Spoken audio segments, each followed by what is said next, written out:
오늘 하나님이 우리에게 주시는 말씀입니다. 사도행전 2장 우리 1절에서 13절까지 말씀입니다. 사도행전 2장 1절에서 13절까지 말씀.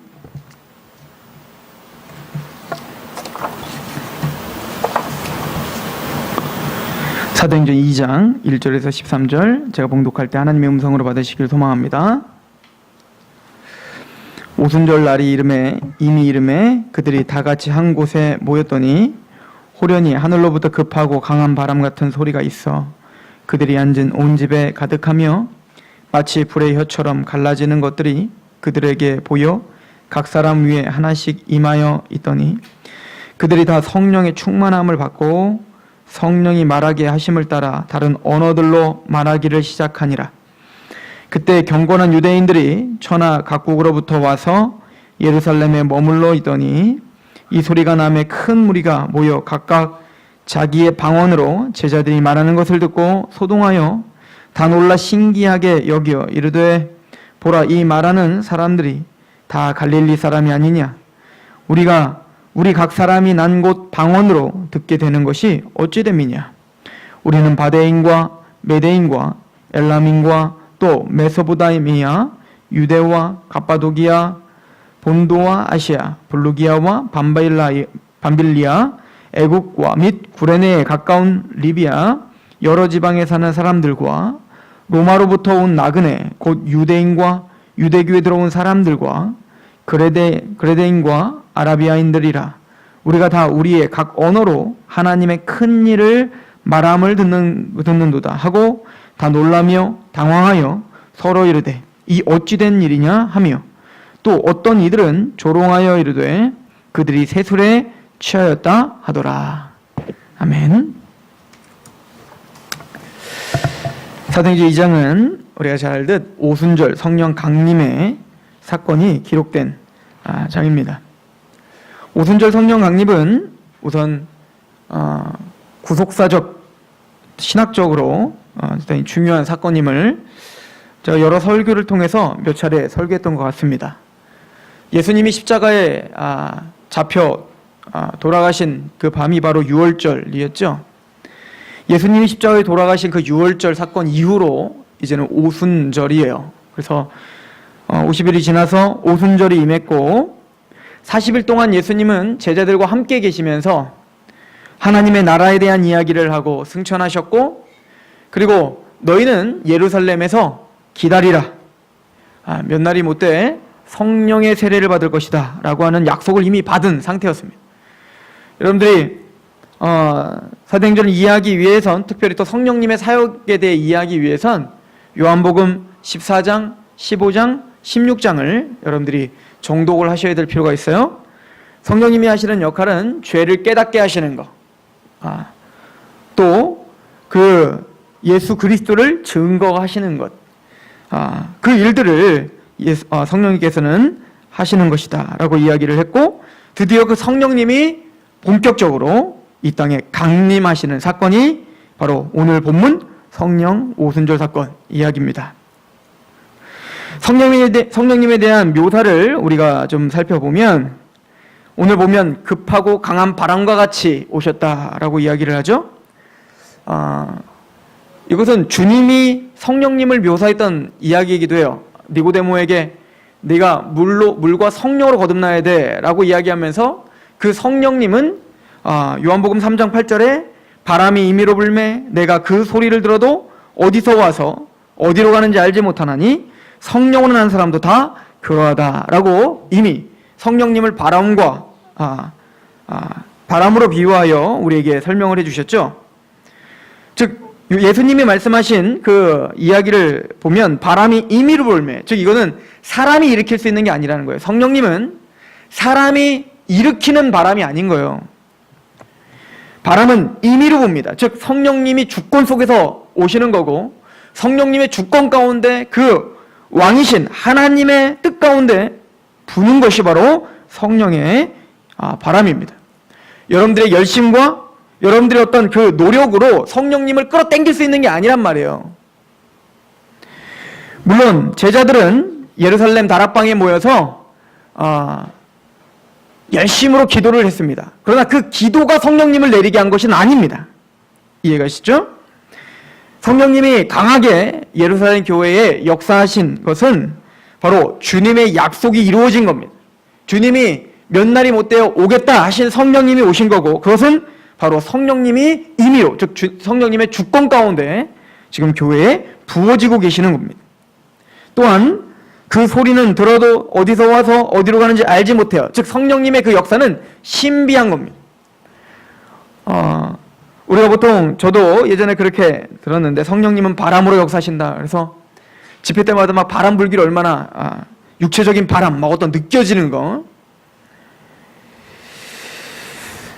그런 체험이 혹시 있었다 할지라도 그것은 그 사람에게 독특한 것이지, 그것이 성령님에 대한 공식이 아닙니다.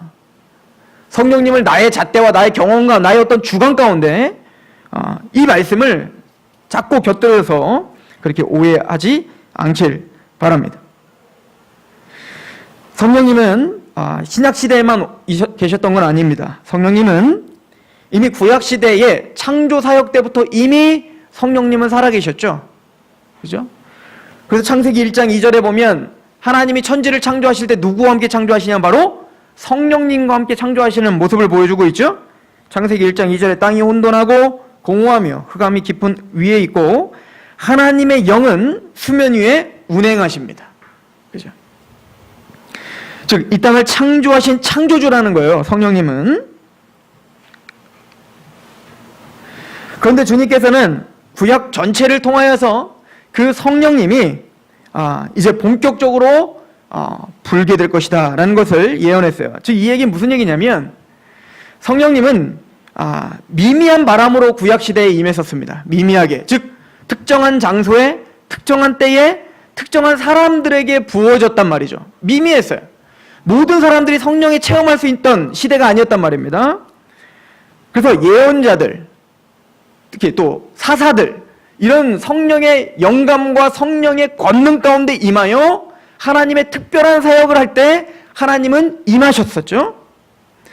그러나 이제는 급하고 강한 바람으로 오순절 성령 강림이 임하셨죠. 이 얘기는 뭐냐면 본격적이고 주도적이며 강력한, 또 보편적이고 폭넓은 그 성령님의 사역이 시작됨을 선포하고 있는 겁니다.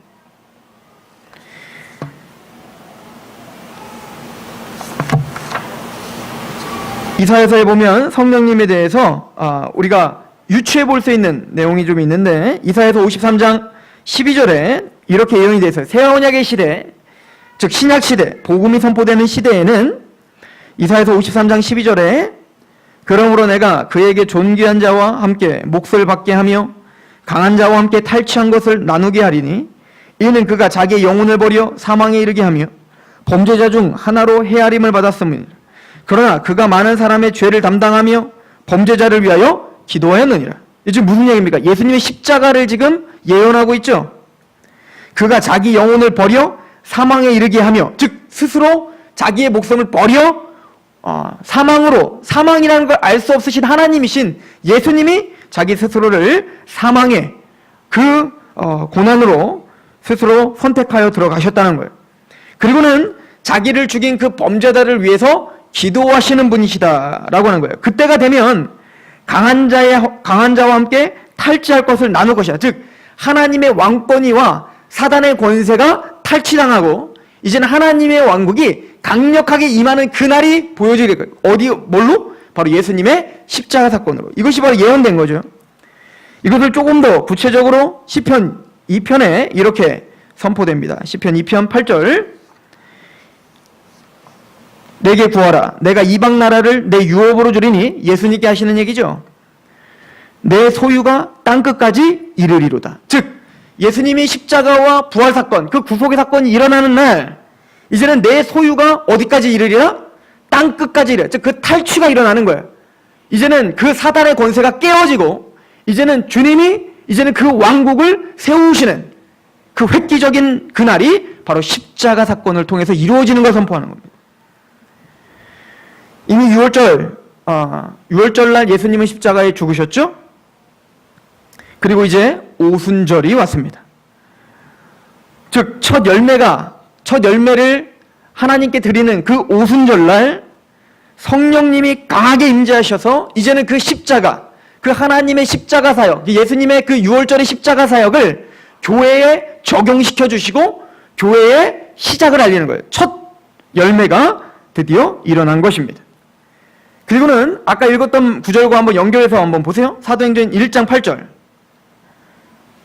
오직 성령이 너희에게 임하시면, 오직 성령이 너희에게 임하시면 너희가 권능을 받고 예루살렘과 온 유대와 사마리아와 땅끝까지 이르러 내 증인이 되리라. 즉 아까 시편에 예수님의 십자가로 이제는 모든 이방 나라를 내 유업으로 주고 내 소유가 땅끝까지 이르리로다.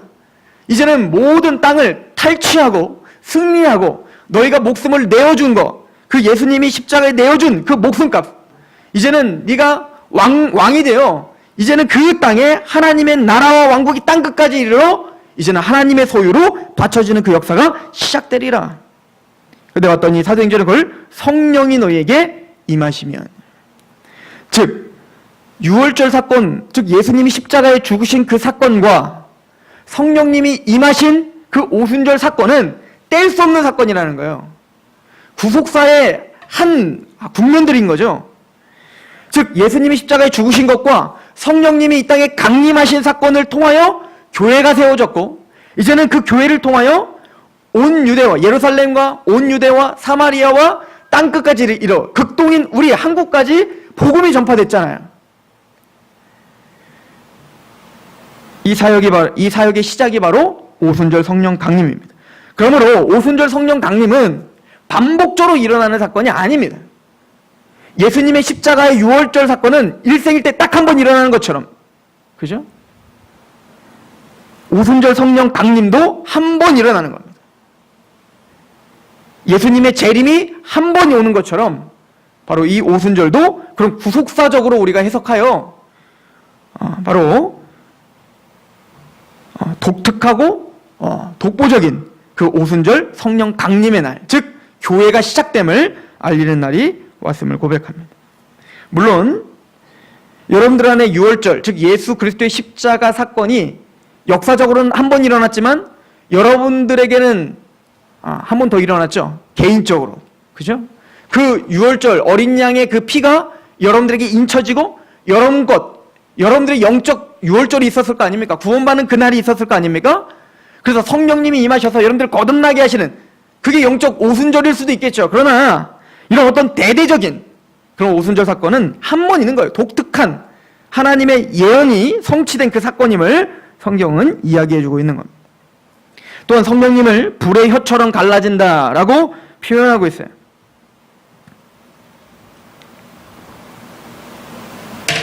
그래서 어떤 이단은 불의 혀처럼 갈라지니까 혀는 갈라지는 혀는 누가 갖고 있어요? 뱀이 갖고 있죠.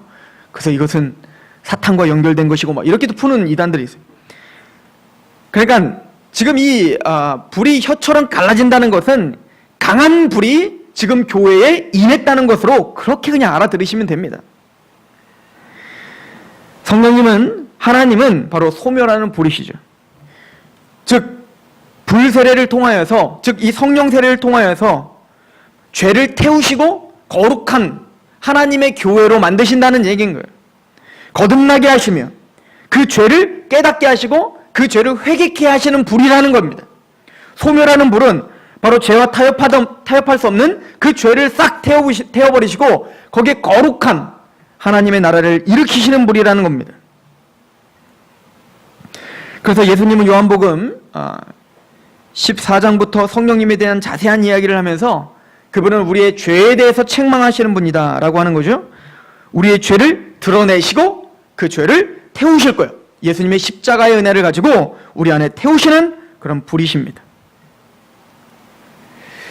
또한 그 성령이 임하심의 표적이 오늘 보이는데 바로 방언입니다. 그죠? 오늘 보니까 다른 언어로 말하기를 시작했다라고 이야기하고 그것을 방언이다라고 표현하고 있죠. 즉 성령님의 임하심에, 그 하나님이 예언하신 그 성령님이 임하심의 그 표적은 바로 방언입니다. 이 방언은 바로 외국어 방언을 이야기하는 거예요. 이사야서 28장 11절에 이미 이 방언에 대한 이야기를 했습니다. 새 예루살렘의 시대가 오면, 새 언약의 시대가 올 때 다른 방언으로 그 백성에게 말씀하시리라 라고 표현하고 있죠. 이 다른 방언이라는 것은 말 그대로 다른 언어예요. 이스라엘이 쓰고 있는 그 언어가 아닌 이스라엘 백성들이 알아듣지 못하는 언어를 통하여서 하나님이 계시하는 그때가 올 것이고, 그게 바로 새 언약의 시대이다 라고 표현하고 있습니다. 다른 언어로 말하기 시작한다는 것은 첫 번째 특징은 바로 성령님이 그 입을 주장하기 시작하신다는 거예요. 이것은 우리에게 참 중요한 원리를 제공합니다. 여러분들이 성령의 세례를 받아 구원을 받고 성령 충만하시다면 제일 먼저 여러분들의 입이 통제되어야 되는 거예요. 말이라는 것은 바로 마음의 표현이죠. 자기가 품고 있었고 자기가 가장 소중하게 여기고 자기의 모든 가치관이 말로 우리는 다 표현되는 겁니다. 또한 재밌는 것은 그 말을 내뱉으면 그 말이 또 나를 또 이끌어가요. 그죠? 누군가가 좋아졌을 때 좋은지 안 좋은지 모르는데 사랑 고백을 해버리면 진짜 막 사랑하게 된단 말이에요. 그러므로 말에는 그런 권세가 있는데 하나님은 그 언어를 통제하고 계시는 겁니다. 하나님의 언어, 그 입, 자기의 자발적인 언어가 아닌 하나님의 성령님의 강한 통제에 의해 말을 하는 사람들, 이 사람들을 우리는 예언자라고 표현합니다. 선지자라고 표현하죠. 그 대표적인 예가 바로 민수기 11장에 70인 장로를 세우는 장면을 통해서 우리는 볼 수 있는데, 모세가 70인 장로들을 세웁니다. 그럴 때 성령님이 강하게 임하시니, 하나님의 영이 임하시니 예언을 하기 시작하더라 라고 하는 거죠. 이제는 그들의 말이 아닌 거예요. 하나님의 말이 그들의 입을 통하여 선포되기 시작합니다. 그럴 때 여호수아가 모세요, 왜 그들이 예언을 합니까? 라고 다그치자 모세가 했던 말을 기억하시죠? 민수기 11장 29절에 모세가 그에게 이르되 내가 나를 두고 시기하느냐? 여호와께서 그의 영을 그의 모든 백성에게 주사 다 선지자가 되게 하시기를 원하노라. 어떤 특정한 사람이 아닌 하나님의 모든 백성들이 다 선지자가 될 그날을 예언했다고요. 즉 이 얘기는 하나님에 의해 통제된 언어를 하는, 하나님의 그 입이 통제되어 이제 하나님이 주시는 그 말을 하는 사람들이 모여드는 그런 선지자들, 그런 교회가 시작될 것을 예언했고, 그 예언의 확실한 증표가 뭐냐면 바로 방언이었던 거예요. 아모스서 3장 7절에 주 여호와께서는 자기의 비밀을 그 종 선지자들에게 보이지 아니하시고는 결코 행하심이 없죠. 하나님은 먼저 그 종들에게 하나님의 말씀을 넣어주고 그리고 예언하게 하고 하나님의 일을 시작하십니다. 마찬가지로 이 교회에 이제는 성령님, 그 예언의 영이신 성령님이 강하게 임하심으로 이제는 하나님의 말을 하는 사람들로, 그런 공동체로 만들어주셨음을 성경은 이야기하고 있는 거예요. 예레미야서 31장 34절을 보십시오. 예레미야서 31장 34절. 그들이 다시는 각기 이웃과 형제를 가리켜 이르기를 너는 여호와를 알라 하지 아니하리니 이는 작은 자부터 큰 자까지 다 나를 알기 때문이라. 내가 그들의 악행을 사하고 다시는 그 죄를 기억하지 아니하리라. 여호와의 말씀이니라. 지금 새 언약에 대한 이야기를 하고 있습니다. 그 죄를 기억하지 않고 속죄함의 역사가 일어나는 그때, 근데 그때가 되면 그들이 다시는 각기 이웃과 형제를 가리켜 이르기를 너는 여호와를 알라 하지 아니하리니 이는 작은 자부터 큰 자까지 다 나를 알기 때문이라. 즉 사람의 가르침으로 아는 시대가 아닌 거예요. 하나님의 영이 그들에게 임하셔서 그 하나님의 영이 그들을 깨닫게 하고 그들을 기억나게 하며 예수님을 영접하게 하는, 그래서 하나님을 밝히 보게 되는 그때가 올 거라는 거죠. 그래서 사도 요한은 요한일서에 바로 그때가 지금이다 라고 표현하고 있는 거예요. 요한일서 2장 20절, 너희는 거룩하신 자에게서 기름 부음을 받고 모든 것을 아느니라.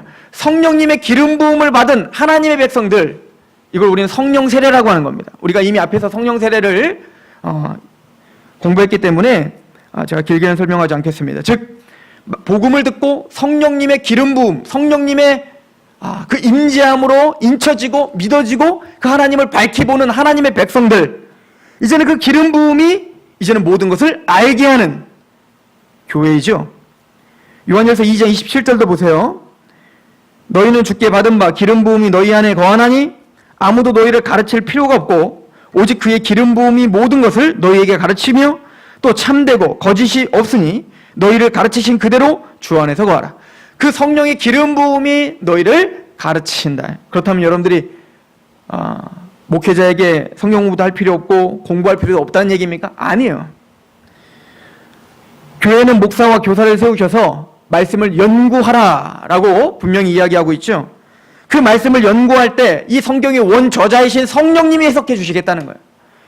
설교를 들을 때, 또 성경을 볼 때, 성경 공부를 할 때 그 말씀이 정말 그러한가 우리가 상고해 볼 때 성령님이 여러분들의 마음을 여셔서 그 복음을 알게 하시며 하나님을 보게 하시며 그 놀라운 신비의 역사, 바람이 임의를 불매 택함 받은 하나님 백성들에게 그 바람이 불어 이제는 어디서 오고 어디로 불러가는지 모르지만 나뭇잎이 흔들리는 것처럼 그 말씀이 내 마음에 감격이 되는 역사들이 일어나더라는 겁니다. 그 첫 시작이 바로 오순절 성령 강림이요, 우리는 그 혜택을 누리고 있는 자들이죠.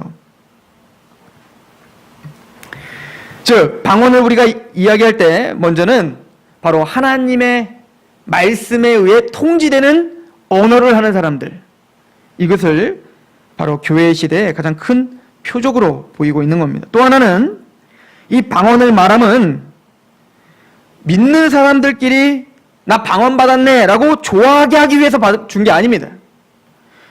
방언은 믿지 않는 사람들을 위한 표적입니다. 제 얘기 아닙니다. 고린도전서를 한번 보세요. 고린도전서 14장 21절부터 보십시오.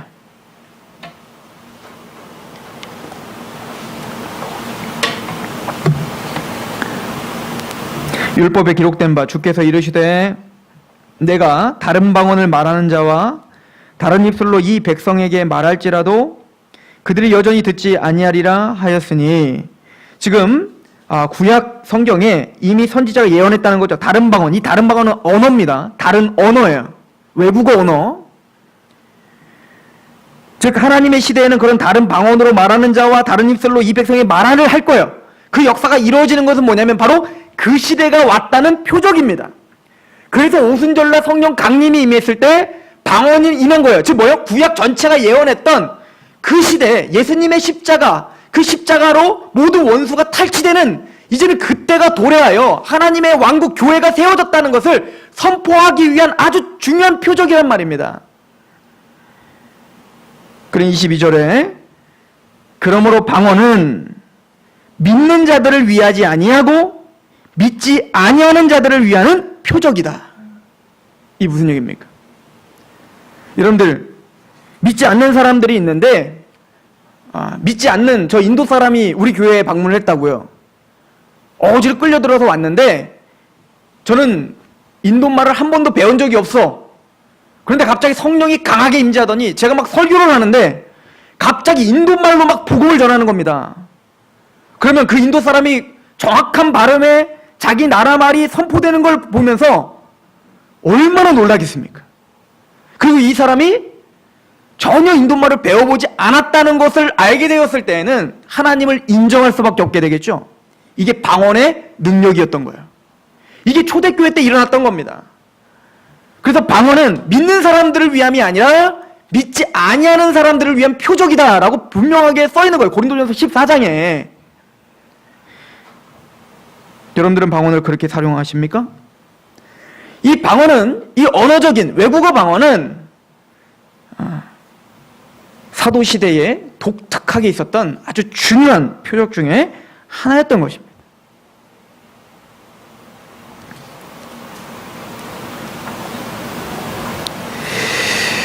이제는 성령님이 강하게 임재하심으로 예수님의 십자가의 그 은혜가 이 땅에 심어지고, 그리고는 그 심어진 그 십자가에 감격하고 있는 하나님의 교회들이 일어나 이제 땅끝까지 이르러 그리스도의 증인이 되는 그 놀라운 시작이 바로 선포됐다는 것을 보여주고 있는 중요한 표적이 바로 방언이었다는 것을 우리는 볼 수가 있습니다. 또한 방언은 이런 중요한 표적일 뿐만 아니라 신학적으로 대단히 중요한 의미가 있죠. 창세기 아담과 하와가 타락을 하고 인간들은 급속도로 내리막길을 내려가는 것처럼 죄악이 관영해지기 시작했습니다. 마침내는 하나님은 그 죄악을 부셔버릴 수밖에 없었습니다. 그 죄악이 가장 정점에 이르렀을 때 우리가 알고 있던 네피림이 생겼죠. 즉 이제는 하나님의 아들들, 즉 하나님의 백성들조차 이제는 타락의 길을, 하나님의 복음을 떠나, 하나님의 언약을 떠나 이제는 사람의 딸들, 즉 이 땅의 존재들, 이 땅에 사는 사람들과 전혀 다름이 없이 살아가는 거예요. 이제는 뭡니까? 소망이 없어진 거죠. 그럴 때 하나님은 심판하십니다. 그리고 그 중심엔 바로 네피림이 있었습니다. 그 네피림은 바로 용사입니다. 용사. 교만하고 스스로 왕이 되고자 하는 자들이죠. 하나님은 하나님을 욕보이는 그 스스로 왕된 우리들이죠. 그 인간들을 다 멸절시켜버립니다. 그러나 하나님은 노아와 그 8명을 살려주시고 새롭게 시작하게 하셨지만 그들은 그런 어마어마한 하나님의 무서운 심판을 경험하고도 바벨탑을 쌓죠. 그리고는 그 바벨탑을 쌓고 우리가 하늘 꼭대기까지 쌓아서 우리의 힘과 노력과 우리의 영특한 그 머리로 하나님까지 가자는 거예요.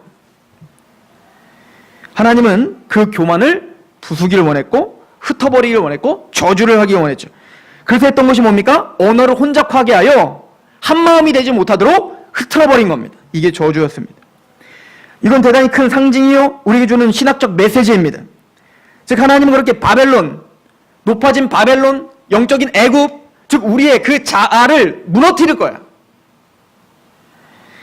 세상 사람들은 바로 자기의 아집과 고집, 자기의 죄성 때문에 하나님을 인정하지 못하고 예수님에게 굴복하지 못하죠.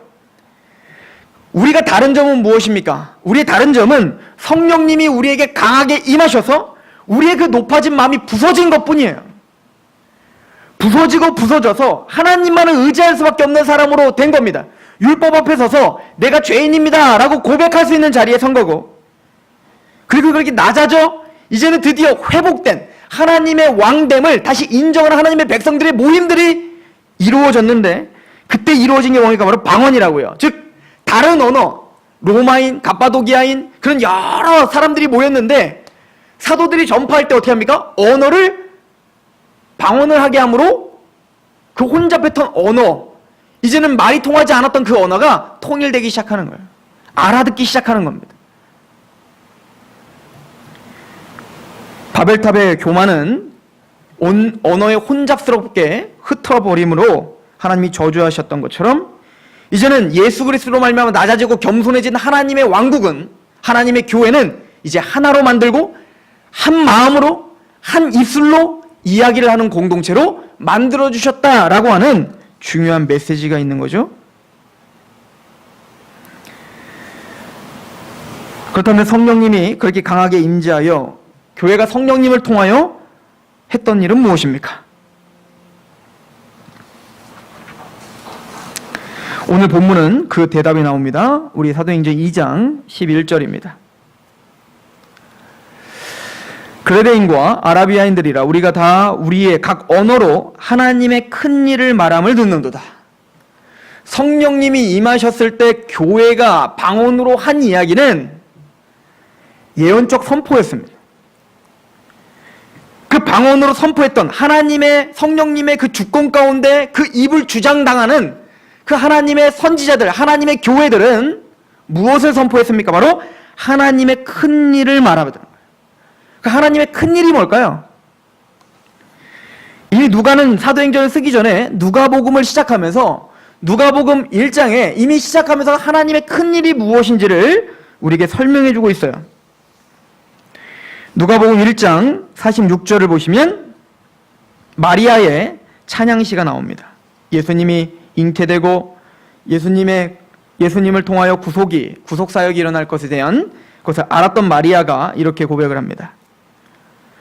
마리아가 이르되 내 영혼이 주를 찬양하며 내 마음이 하나님 내 구주를 기뻐하였음은 그의 여종의 비천함을 돌보셨음이니라. 보라 이제 후로는 만세에 나를 복이 있다 일컬으리로다. 능하신 이가 큰 일을 내게 행하셨으니 그 이름이 거룩하시며 국률하심이 두려워하는 자에게 대대로 이르는도다. 그의 팔로 힘을 보이사 마음의 생각이 교만한 자들을 흩으셨고 권세 있는 자를 그 위에 내리치셨으며 비천한 자를 높이셨고 줄이는 자를 좋은 곳으로 배불리셨으며 부자는 빈손으로 보내셨도다. 그 종 이스라엘을 도우사 국률에 여기시고 기억하시되 우리 조상의 과 같이 아브라함과 그 자손에게 영원히 하시리로다 하니라. 제가 오늘 설교한 것이 여기 다 담겨 있죠. 하나님의 큰 일을 내게 행하셨다. 그 일이 뭐죠? 내 뱃속에 그 구원이신 예수를 잉태하신 것. 이것이 하나님의 큰 일이죠. 그리고는 어떤 게 큰 일이죠? 52절에 권세 있는 자들을 그 위에서 내리치셨고 비천한 자는 높이십니다. 줄이는 자는 좋은 곳으로 배불리셨으며 부자는 빈손으로 보내셨습니다. 부하고 권세가 있고 교만한 자는 부수고 흐트러버리죠. 뭐가 생각나십니까? 바벨탑이 생각나시지 않습니까? 하나님은 바벨탑을 쌓는 그 교만과 권세와 그 힘을 의지하고 사는 사람들은 하나님은 그것을 부셔버려 흩어버리고 저주합니다. 그러나 그 반대로 비천하고 힘이 없고 가련한 자들, 심령이 가난한 걸 말하는 겁니다. 예수님을 의지할 수밖에 없다, 하나님을 의지할 수밖에 없다라고 그 마음이 부서진 사람들을 말합니다. 그들은 높이시고 그들은 부하게 하시며 그들을 긍휼히 여기신다는 거예요. 이 사건이 오순절 성령 사건이에요. 즉 성령님이 강하게 임재하니 이제는 한 입술로 모든 사도들이 바로 이 큰 일을 선포하는 겁니다. 예수 그리스도의 십자가의 사건, 그 십자가의 그 반석 앞에 우리 마음이 부서진 사건, 그리고는 내가 본다고 하는 사람들은 소경이 되는 사건, 바로 복음입니다. 오순절 성령 강림의 핵심은 여기 있는 거예요. 사도들이 방언을 했고 강한 바람처럼 임하고 성령님이 불이 혀같이 갈라지는 것처럼 임했어요. 그래서 뭐 하시겠다는 겁니까? 하나님의 큰 일을 말하게 하시겠다는 거예요. 교회에 성령이 강하게 임재하실 것입니다. 그래서 뭐 하자는 겁니까? 하나님의 큰 일을 말하게 하려 하심이에요.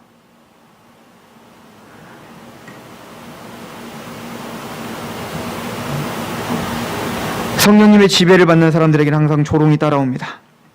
오늘 말씀에도 많은 사람들은 놀라며 당황하고 서로 이르되 이게 어찌된 일인가 라고 놀라지만, 또 어떤 사람들은 강팍한 사람들이 있죠. 13절에 또 어떤 이들은 조롱하여 이르되 그들이 세술에 취하였도다. 반드시 이렇게 성령의 충만을 받아 이 큰 일을 선포하는 거예요. 세상의 원료와는 다른 십자가를 선포하고 한 목소리로 이 복음을 선포하는 교회를 조롱하게 될 것입니다. 우린 그걸 십자가라고 합니다.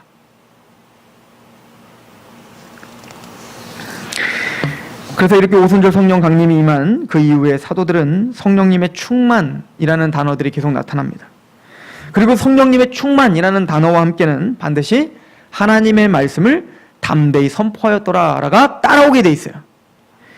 사도행전 4장 31절을 보시면 빌길 다음에 모인 곳이 진동하더니 무리가 다 성령이 충만하여 담대히 하나님의 말씀을 전하니라.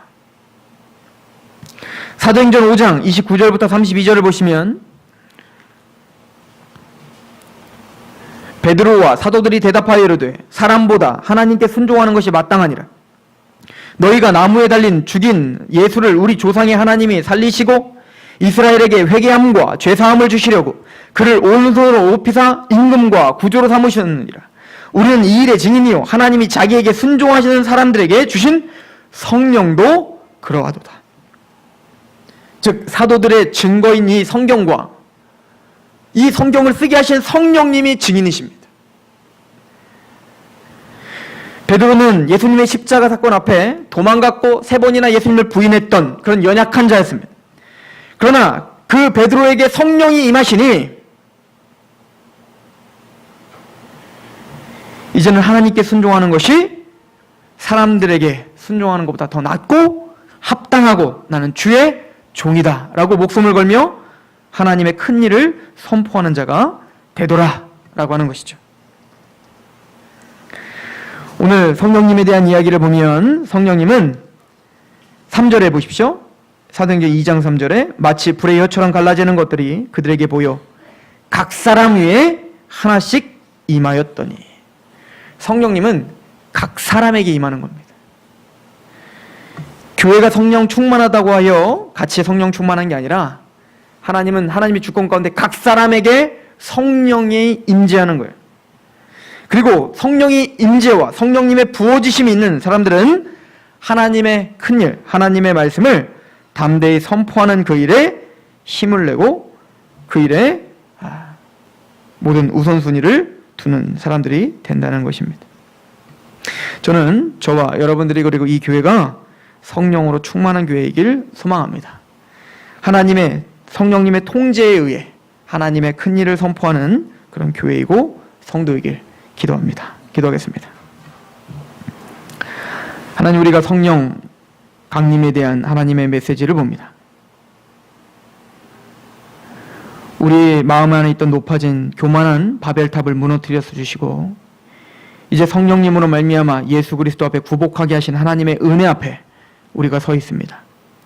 여기 앉아있는 하나님의 백성들의 그 마음을 붙잡아 주시고 또 그 마음에 인쳐주시고 교회로 삼으신 성령님께서,